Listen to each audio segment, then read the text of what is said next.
Tartus valati nädalavahetusel verd, higi ja pisaraid mitte ainult Eesti meistrivõistluste kuldmedalite nimel, vaid võistlustel selgitati välja ka mitmes kaalus Minskis toimuvatele Euroopa meistrivõistlustele sõitvad poksijad. Ajaloolise Eesti esimese meistritiitli naiste boksis võitis soomlanna Aino Pertunen, kes on Tartu Ülikooli tudeng, pärit Rovaniemist. Soomes, kus naiste boks on oluliselt populaarsem, on tal ette näidata sealsete meistrivõistluste pronksmedal.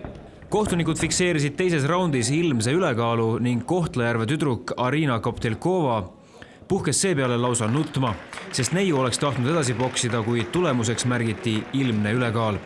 Tartu Ülikooli kehakultuuriteaduskonna tudeng Merilin Parkel alistas aga kaalukategoorias 57–60 kilogrammi oluliselt võrdsemas vastasseisus maarduneiu Tatjana Martinsoni.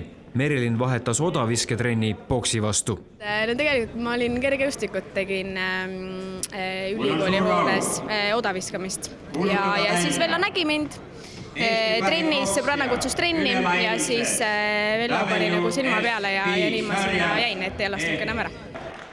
Meistrivõistluste kõige tasavägisem ja põnevam lahing oli kuni 75 kilogrammi kaaluvate meeste vahel.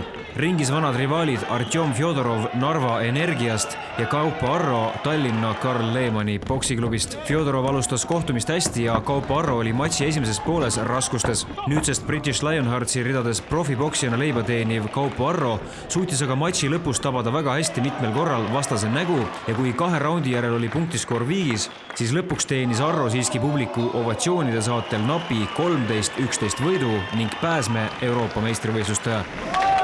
Täna sai otsustavaks lihtsalt 3. raund, et kuna ma olen nüüd VSB-s, et seal on meil 5 raundi ja et ma olen natuke nüüd teise rütmiga harjunud, et siis esimesed raundid mul nagu ei lähe nii kergelt käima, aga et 3. raund on juba alati nagu minu oma, sellepärast et mul vastupidavus natuke parem. Profiboksijana Kasahstani Astana Arlansist leiba teeniv Ainar Karlsson näitas poolraskekaalu finaalmatšis ülisuurt ülekaalu, alistades vastase vaid 2 minutiga. Eesti viimaste aastate parim boksija teenis nii juba oma 8. Eesti meistritiitli. Euroopa meistrivõistlused tulevad ja universiaad ja oktoobri lõpus maailmameistrivõistlused, et ei tea, mis kõige suurem on, et nagu valmistun kõigest, et praegu just ongi hea, et saan korraliku põhja alla, et saan korralikult sparinguid teha ja natuke raske on seal olla, aga see, ma arvan, et see toob mulle ainult head.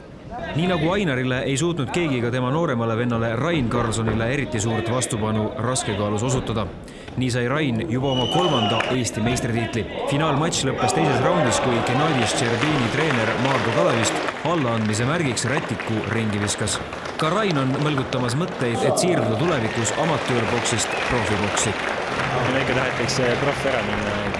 Seal on tingimused on väga head ja on kindel palk ja saab elada seal. Seal on väga tugevad vastased ja lihtsalt kohe trenni teha.